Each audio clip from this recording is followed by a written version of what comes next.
Hi, I hope you're doing well. Do you know that the work environments that you have been in since you started career are what has shaped the kind of person you are today? Some people are shaped negatively, some positively. If you are exposed to a toxic environment all through, this shatters you. It shatters your confidence, your self esteem, your personality changes. It has an impact on you as a person, on the belief on yourself. It shatters the relationships that you have with your siblings, with your parents, both extended and nuclear family. It affects the way you relate with your children, with your spouse. It affects the way you relate with everyone else, because if you're at an environment where you are continuously shown that you do not add value to anything, or you're shattered time and time again, unfortunately, this destroys you. And at times you're told, no, wait, you get something else and then you can move. You have been waiting for the last 5 years to move to a different environment and it's not working. So, what is this environment doing to you? It is limiting your potential. It is bringing down even the skills that you had initially. You get to a point where you don't feel motivated to do anything. And what does that mean? That means that your performance keeps on going lower and lower and lower. And what does the organization do to a person who is not performing? One time or the other, it will go down. You will end up being told that you are, at times you're not taking instructions, at times you're not performing as expected, and you'll end up getting into disciplinary issues that you never thought you could ever get into yourself into.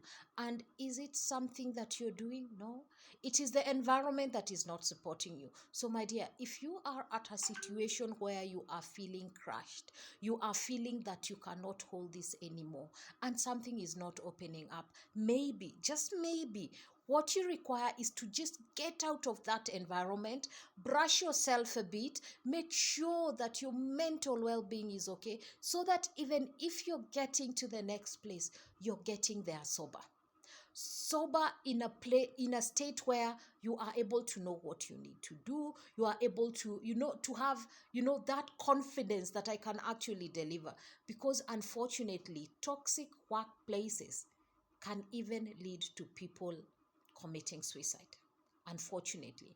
And you have seen it in many places. I can talk of Kenya, of people who have died because of the pressures that they're having because of the workplace. So please do not be a victim.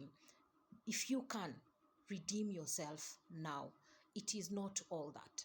You have spent more than, for instance, if you're 40, you have spent more than half of your life in a work environment, and maybe it is this toxic work environment. It is never all that. You are more important. Your mental well-being is important. So try out something else. Get out of that environment if you must. Or probably, if it's something that can be addressed, maybe if you've been keeping quiet and you've not been getting help, please open up. Speak to someone who can be able to help. Go get psychological help. Please, it is not all that. You are more important to your family. And if the organization felt they did not need you, within a second you will be out. And right now you are not considering your mental well-being. Please, your mental well-being comes first. And if you are the source of the toxicity within the organization, kindly work at yourself. All right? Because some of the people who lead to the toxicity have insecurities that have been derived from their childhood, which they have been carrying, and they have been spewing this toxicity to everyone within the work environment. We know there is no perfect work environment, but if it is getting to a point where your mental well-being is being affected, you're better off out. Kenya needs you different when you're full. Your country needs you when you are sane. All right? So please think about the environment that you're working at.